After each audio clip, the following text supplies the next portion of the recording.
Thai tea. Cukup 3 bahan, ada Indomie milk, susu cair, susu kental manis, dan teh serbuk. Panaskan panci, lalu beri air,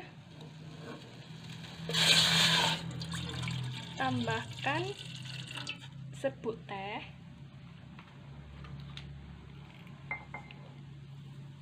rebus hingga mendidih. Kalau sudah mendidih, matikan kompor.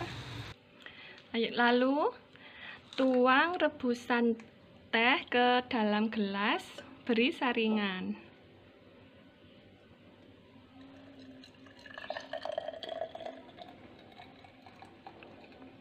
Masukkan susu kental manis,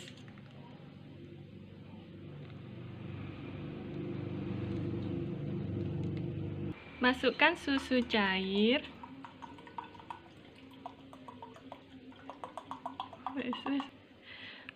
tambahkan gula jika kalian ingin lebih manis, kemudian aduk rata.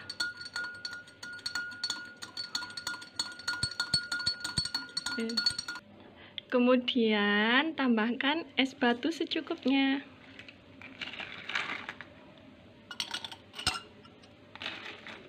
Sampai penuh ya.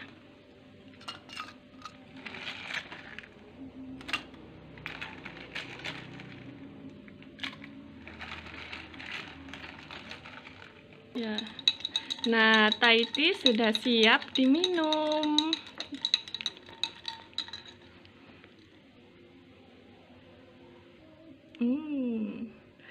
Segar sekali.